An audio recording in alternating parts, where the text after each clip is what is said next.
ফজরের নামাজ পড়ে আসতেছিলাম, আর যা দেখলাম আর কি। দেখেন কত ছোট একটা বাচ্চা, সে যাইতেছে হাওড়ে, আর তার কাঁধে ছিল পাইপ, কোদাল, তেলের ট্যাঙ্কি, আরো অনেক কিছু।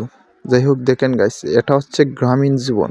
গ্রামীণ জীবন মানুষ কত কষ্ট করে লাঘব করে, তার একটা ছোট্ট একটা দৃশ্য। আপনারা তো কম্বলে তলে তাইকা মোবাইল দিকে বড় বড় স্ট্যাটাস মারেন, এই হয়ে যাবে সেই হয়ে যাবে। আর এখানে মানুষ কি করে জানেন? নিজের জীবনের সাথে যুদ্ধ করে জীবিকা সংগ্রহ করে। পারবেনি অবস্থা নিতে? কিছু সময় লিলে না পারবেনি নিতে? কোদাল কামে ঠিক করবে, কইলিয়া দিবে কোন বন্ধ?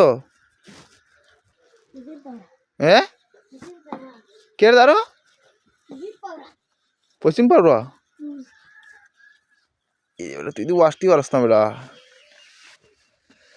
হায় হায়, মেশিন কার? তোমরা ওই মেশিন একটা কিনছো? ও,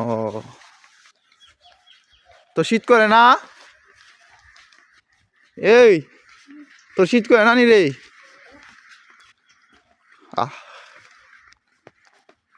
যাও ভাই, তোমার জন্য দোয়া রইল।